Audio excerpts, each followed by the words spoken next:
এখন আপনাদের সামনে যে গল্পটি আপনাদের সামনে তুলে ধরব, এই ইতিহাসটি ঘটেছিল হযরত ঈসা আলাইহি ওয়াসাল্লাম দুনিয়া থেকে যাওয়ার পর 600 বছর পূর্বে এই ঘটনাটি ঘটেছিল। এই ঘটনাক্রমে সেই যুগে একজন বাদশা ছিল। সেই বাদশার রাজ্যের মধ্যে একজন জ্যোতিষ ছিল। ওই জ্যোতিষে বর্ণনা মতে ওই বাদশা তার রাজমহল এবং দেশ শাসন করত। ওই জ্যোতিষ বৃদ্ধা হয়ে যাচ্ছে। হঠাৎ একদিন বলল, জাহাপানা, আমি তো আমার বয়স হয়ে গিয়েছে, কবে জানি আমার মৃত্যু হয়ে যায়। বাদশা বলল, তাহলে আমি এখন কি করতে পারি আপনার জন্য? জ্যোতিষ বলল, আপনি আমার জন্য একজন যুবক নিয়োগ করুন, যে যুবককে আমার সে জাদুবিদ্যা শিখিয়ে যাব। তো চলুন আমরা গল্পটি শুনে আসি। নাম নাম কারিশমা, এই কারিশমা বাগাদাম বারবাসা মাসবাসা কারিশমা মাচুচা প্রাচী। আমি আমার কথাগুলো আমার বাদশার কাছে সব খুলে বলি। বাদশা সাহেব, আমি আপনার দরবারে হাজির হয়েছি কিছু গুরুত্বপূর্ণ কথা নিয়ে। আপনি আমার কথাগুলো শুনুন। আমি তো বুড়া হয়ে গেলাম, কখন না জানি আমার মৃত্যু হয়ে যায়। তো এমন একজন যুবক আমার জন্য তৈরি করুন। কি বলেছ? তোমার জন্য এমন একজন যুবক আমি অবশ্যই নিযুক্ত করব। তুমি কেমন যুবক চাও বলো? আমি আপনার এই রাজ্যের জন্য এমন একজন সুন্দর যুবক চাচ্ছি। ঠিক আছে জ্যোতিষ, যাও এমন একজন যুবক শহরকে নিয়ে আসো। বেশিক্ষণ দেরি করবে না, আমার এমন একজন যুবক দরকার যে যুবকে জ্যোতিষ দেখে। জাহাপানা তো বলল যে যুবক কোথায় পাবো, দেখি গ্রামে শহরে খুঁজে। জাহাপানা, আমরা এই যুবককে পেয়েছি, তার মা বাবার সাথে আসছে। কি বলেছ? যুবক এসেছ? তোমার নাম কি বলো? আমার নাম হলো আব্দুল্লাহ। আব্দুল্লাহ, খুব সুন্দর নাম তো তোমার। আমার ছেলে আব্দুল্লাহ জাহাপানা, আমার সন্তানকে গ্রহণ করেন। আমি তার মা বলতেছি, আমার ছেলে খুবই জ্ঞানী। হ্যাঁ বাদশা সাহেব, আমি আপনি যা বলবেন আমি তাই শিখতে পারবো। জ্যোতিষ সাহেব, আপনি আমাকে যা শেখাবেন তাই শিখবো। মা, তুমি আমাকে বিদায় দাও। বাবা, তুমি সুন্দর করে কিন্তু শিখো। জ্যোতিষের ওই বিদ্যা তুমি শিখতে পারো, তাহলে আমরা সবাই আজীবন সুখে থাকতে পারবো। যাই মা, জ্যোতিষের কাছে যাচ্ছি। আসসালামু আলাইকুম ওয়া রাহমাতুল্লাহ। গ্রামবাসী শোনো, জাদুকর এবং এইসব জ্যোতিষের গণক এগুলা শরীয়তের মধ্যে নেই, এগুলা অনেক পাপাচার। বুঝেছো গ্রামবাসী?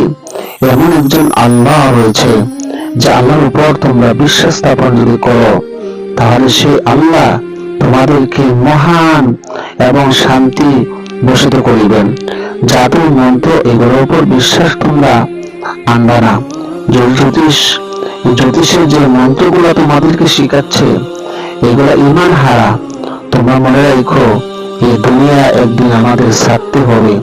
আমরা কেউই দুনিয়াতে চিরজীবন থাকবো না। ঠিক আছে বন্ধুরা, আমার কথাগুলো বুঝতে পেরেছ? হুজুরেরা কি বলতেছে যে জাদু মন্ত্র এগুলা নাকি পাপ। যাই জ্যোতিষে দেখি কি শিখায় আমাকে। জ্যোতিষের বাড়িতে অনেক দূরে, যাইতে অনেক সময় লাগবে। যাই দেখি জ্যোতিষ আমাকে কি শিখায়। জ্যোতিষ সাহেব বাসায় আছেন? হ্যাঁ, যুবক, আমি এখন তোমাকে জাদু মন্ত্র শেখাবো। তুমি বসো, আমি তোমাকে এখনই জাদু মন্ত্র শেখাইতেছি। কিন্তু তোমার আসতে তো লেট হলো কেন? আমার আসতে লেট হয়েছে, সেই আমার মা একটু আসতে দেরি করেছেন, সেজন্য আসতে আমার দেরি হয়েছে। জ্যোতিষ সাহেব, আপনি আমাকে জাদু শেখান। ঠিক আছে, আর কোনোদিন দেরি করে আসবে না। বসো।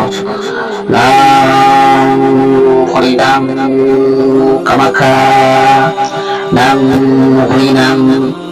মা, আমি যাচ্ছি। আসসালামু আলাইকুম ওয়া রাহমাতুল্লাহি ওয়া বারাকাতুহু। সম্মানিত আমার মুসল্লিগণ, তোমরা যা করতেছো এগুলার সঙ্গে যাবে। তোমরা যদি ভালো কাজ করো, ভালো কাজের জন্য তোমাদেরকে আল্লাহ জান্নাত দিবেন। জ্যোতিষ সাহেব, আমাকে মারতেছেন? হ্যাঁ, তুমি প্রত্যেকদিন লেট করে কেন আসো? যদি আমি হুজুরের কথা বলি তাহলে জ্যোতিষ আরো মারবে, তাই আমি বলতে পারবো না। জ্যোতিষের কথাই আমার সেই কথাগুলো শিখতে হবে। হ্যাঁ, আমার জাদু শেখা শুরু করে দাও। হরিনাম করিশ্মা। বাঁচাও, বাঁচাও, রাস্তার মধ্যে বাঘ রয়েছে, এই বাঘ থেকে আমাদেরকে রক্ষা করো। দেখি তো এই বাঘ কিভাবে আক্রমণ করতেছে। তো এই বাঘকে কিভাবে বাঘের হাত থেকে আমার গ্রামবাসীকে বাঁচাবো? বাঘ যেভাবে আক্রমণ শুরু করতেছে। বিসমিল্লাহি আল্লাহু আকবার। এই বাঘটা তো পড়ে গেল। এই ছেলে কি শিখেছে যে জ্যোতিষে মনে হয় এমন জাদু শেখাইলেন যে জাদুর দ্বারা। আসসালামু আলাইকুম ওয়া রাহমাতুল্লাহি ওয়া বারাকাতুহু। হুজুর, ওই বাঘটা আমি আল্লাহর নাম নিয়ে আঘাত করেছিলাম, বাঘটা মরে গিয়েছে। কি বলতেছে যুবক? তোমার কাছে আল্লাহ তাআলা ঈমানের পরীক্ষা, তোমার সামনে অনেক পরীক্ষা আসতেছে, কিন্তু আমার নাম তুমি বলিও না। এই জালিম বাদশাহ যদি আমার নাম শুনে তাহলে আমাকে কতল করে তোমার মেরে ফেলবে।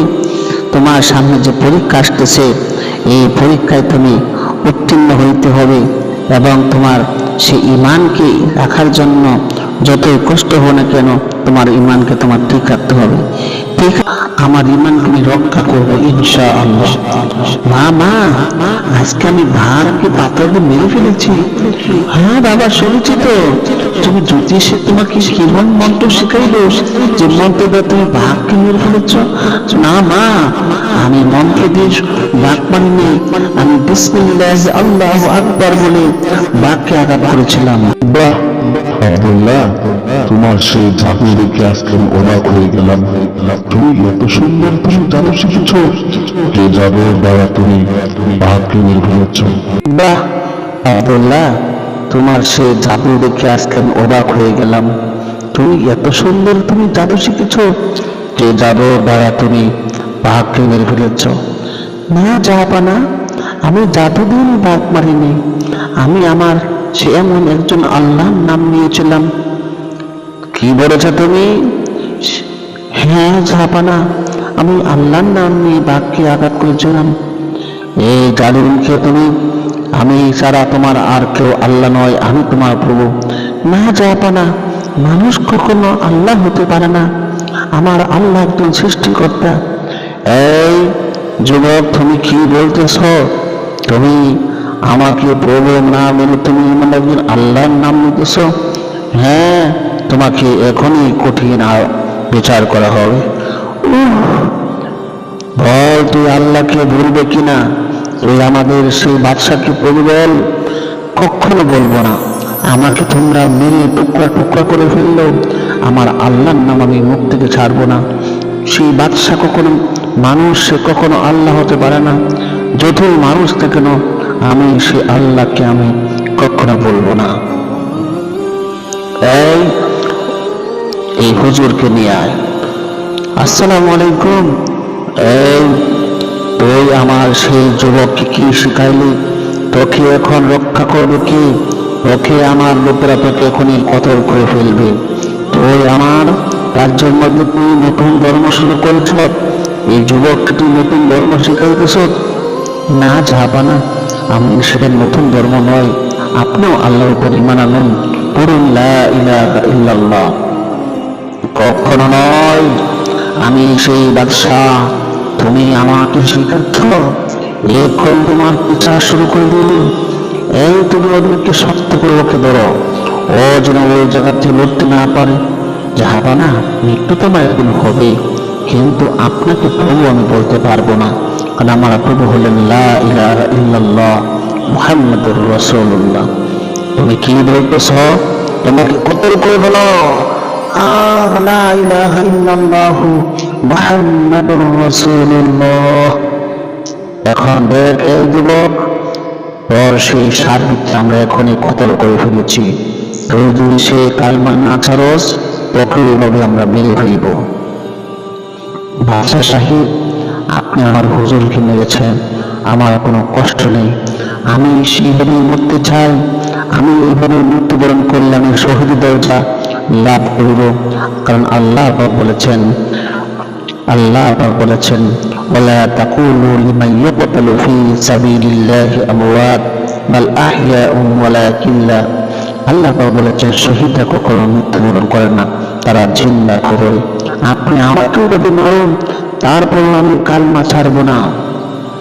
চাহাবা না, এই হুজুরকে কি বেড়ে ফেলেছি, এই যুবককে সারা রাত্র চাবুক দিয়ে পিটিয়েছি, যুবক কালমা ছাড়ে না।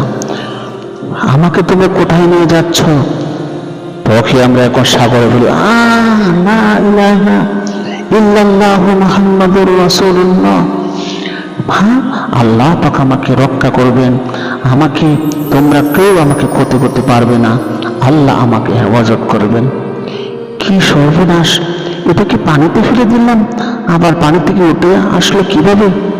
আমার আল্লাহ আমাকে রক্ষা করেছেন।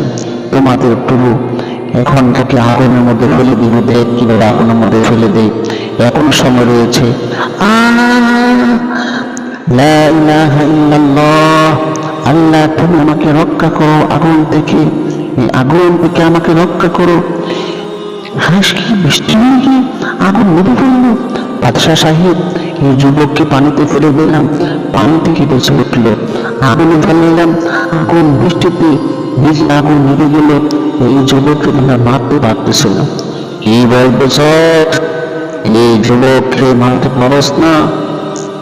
যাহারা আমাকে মারতে পারবেন না, কারণ আমি এমন একজন আল্লাহর উপর ঈমান এনেছি, সে আল্লাহ যদি আমার মৃত্যু না দেয়, দুনিয়ার কেউ মৃত্যু দিতে পারবে না।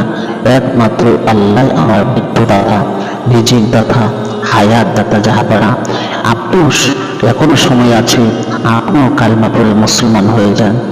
কি বলতেছ যুবক? তুই আমাকে তোর ধর্মের কথা বলতেছ? তোকে কিন্তু আমরা শিক্ষা দেব এখনই শিক্ষা দেব। আপনি আমাকে যতই শিক্ষা দেন না কেন, আমি এখানে আমি জানি না, আমাকে বুঝে রাখছেন। হ্যাঁ, এখন তোকে কিভাবে আমি সাহায্য করি, যতক্ষণ পর্যন্ত কালমা না ছাড়বে ততক্ষণ পর্যন্ত কিভাবে কতল করা হবে। লা ইলাহা ইল্লাল্লাহু মুহাম্মাদুর রাসূলুল্লাহ। আল্লাহ তোমাকে জান্নাত দিবেন। সম্মানিত শ্রোতা, এই গল্পটি আপনাদের কাছে কেমন